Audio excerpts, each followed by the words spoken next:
भगवान कंस के अत्यंत पापाचार को देख करके प्रकट हुए मथुरा मंडल में। वसुदेव जी के मस्तक पे विराजित होकर के चले गए गोकुल। 4 वर्ष भगवान गोकुल में रहे, मधुर मधुर लीलाएं की। नंदगांव बसाया नंद बाबा के द्वारा। वृंदावन इत्यादि में महाराज लीला करते हुए 11 वर्ष 56 दिन की अवस्था में भगवान ब्रज से आ गए मथुरा मंडल। कंस का उद्धार किया, जरासंध से युद्ध किया। 25 वर्ष की अवस्था तक भगवान मथुरा रहे। काल यवन को पीठ दिखाकर भगवान रण छोड़ करके भाग गए और पहुंच गए द्वारिका। 100 वर्ष भगवान द्वारिका में विराजित हुए। सुदामा आदि भक्त में पात्री कुरुक्षेत्र का युद्ध संपन्न करा करके भगवान अपने परम धाम को 125 वर्ष की अवस्था में चले गए। गुरु कृष्ण कन्हैया लाल की। हो गई पूरी भागवत कथा।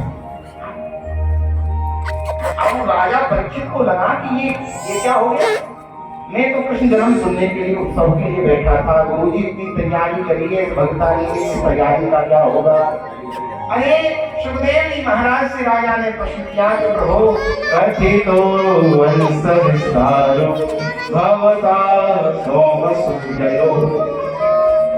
आपने सूर्यवंश सुनाया, चंद्रवंश की चर्चा सुनाई, भगवान का जन्म महोत्सव तो नहीं सुनाया। आप वो कथा सुनाइए।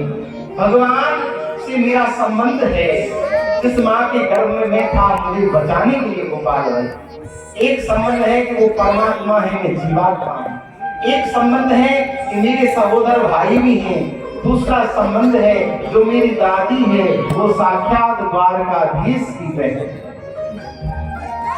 मैं उनकी कथा सुनना चाहता हूँ, जिनकी कृपा से मेरे पूर्वज कौरव सेना को पार कर गए। जैसे विशाल सागर को कोई ऐसे लांग जाए जैसे गौ के खुर के गड्ढे को कोई लांग जाए। मैं भगवान की कथा सुनना चाहता हूँ।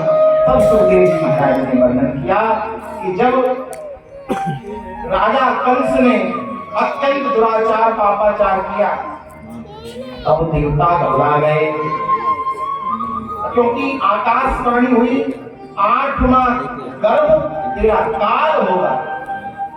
देव के केस को पकड़ करके भूमि पर पटक दिया और खड़ग लेके मारने को तैयार हो गया राजा कंस।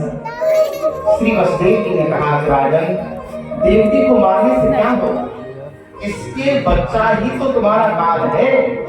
1 से लेकर 8 महीने तक गर्भ का जन्म होगा, मैं उनको ला करके तुमको दे दूंगा। राजा कंस ने कहा तुमको जेल में रहना पड़ेगा। बोले रहने तो दो, कहीं चाहे रखो। जेल में रहे दोनों दंपति। पहले बालक का जन्म हुआ। वसुदेव जी ने वचन को पूरा करने के लिए लाकर के राजा कंस को पहला पुत्र दे दिया। कंस को लगा कि ये नवजात बालक है, ये मेरा क्या बिगाड़ेगा। वैसे भी मेरा काल तो 8वां है ना, इसलिए कंस को मन में दया छोड़ दे। नारद जी महाराज आ गए। नारद जी ने 8 पंखुड़ी का कमल दिखाया। भैया ये बता, पहली पंखुड़ी कौन सी, 8वीं कौन सी। भाव से सुनो, प्रेम से बोलो राज जी। पहली 8वीं कौन सी बता सकते हो। बोला नहीं बता सकता गुरु जी, जहां से गिनती शुरू वो पहली, जहां खत्म वही 8वीं। नारद जी बोले तो 8वां पहले आएगा, बीच में आएगा, अंत में आएगा, तुझे कैसे खबर रहे। कंस बोला तो उसको मंगा के मार डालो। नारद जी बोले तू जाने, तेरा काम जाने। नारायण नारायण नारायण नारायण चले। अब देखो, इन 6 बच्चों को एक श्राप था ब्रह्मा जी का। इनको कंस के ही हाथ से मरना था और जल्दी नारद जी ने उनकी मृत्यु करा करके मुक्त करा दिया श्राप से और भगवान के धाम में ब्रह्मलोक में पहुंचे। 6 बच्चों को कंस ने अपने हाथ से मारा। देव की मां के 6 पुत्र। अरे भैया कैसा भाई, अपनी बहन के 1-2 ने 6 संतान को मारा और वो मां देवकी के हृदय से क्या वज्रघात हुआ। 7वें गर्भ के रूप में वैष्णव धाम साक्षात श्री बलराम जी महाराज आ रहे हैं, शेषावतार। 7वां गर्भ नष्ट हो गया। नष्ट नहीं हुआ जी।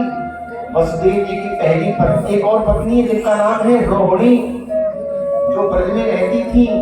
उनके गर्भ में वो बालक पहुंच गया। अब आप लोग सोचोगे कि यहाँ उनके पति बंद हैं जेल में, उनको वहां पे कैसे बच्चा हो गया?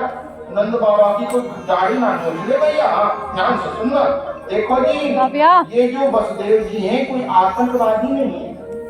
इनको महीने 6 महीने में कुछ दिन की बेल दी जाती है, बड़े बड़े दिया जाता है ना।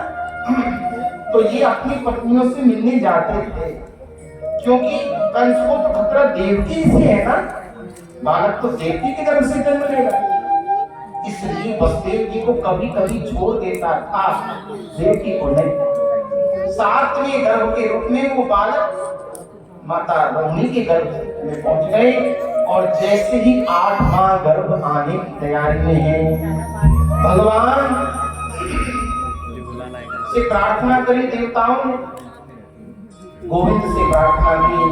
भगवान देवताओं की पुकार सुनकर के परम प्रसन्न हुए। धरती अकुलाने लगी थी कंस के इस बाल हत्या से।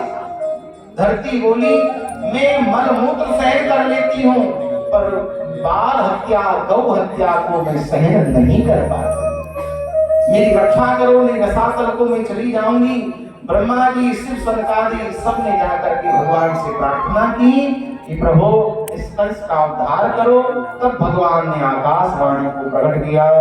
वासुदेव गृहे साक्षात् भगवान पुरुषः परः, जनिष्यते तत्प्रियार्थं संभवन्तु सुरस्त्रियः। शीघ्र ही वसुदेव जी के यहाँ मैं स्वयं आकर के प्रकट होऊंगा। मेरी भगवती माया वैष्णवी रूप से ब्रजमंडल में प्रकट होगी, नाना प्रकार के भक्तों के मनोरथ को सिद्ध करेगी। ऐसा वचन भगवान ने दिया। ब्रह्मा जी ने देवताओं से कहा भगवान नर बन रहे तो तुम सब बानर बन जाओ। भैया यहाँ वृंदावन के बंदर तो आकर के देवता बने हैं, क्योंकि भगवान यहाँ आने वाले।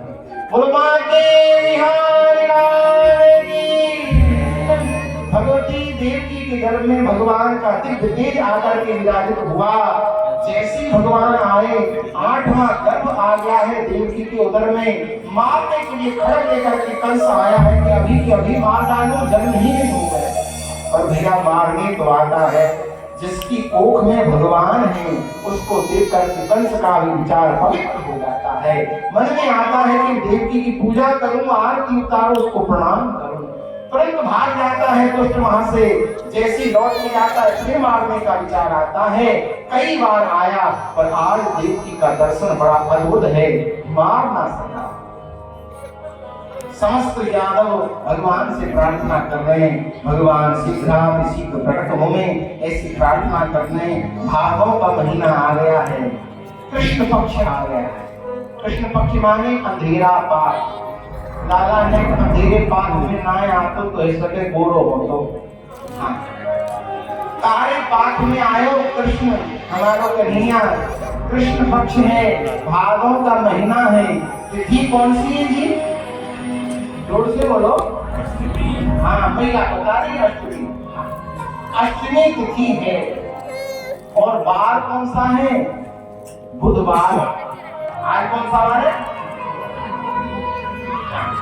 आज बुधवार है। और देखो सब यदुवंशियों ने व्रत किया, भगवान आए। आज भगवान ने हम लोगों से भी व्रत कराया। बुधवार है। और देखो सब यादवों का व्रत है। रोहिणी नक्षत्र है। जन्माष्टमी को हम लोग व्रत करते कि नहीं करते? तो बुधवार है, रोहिणी नक्षत्र है, अष्टमी तिथि है। रात्रि ठीक 12 बजे मथुरा मंडल में कंस के कारागृह में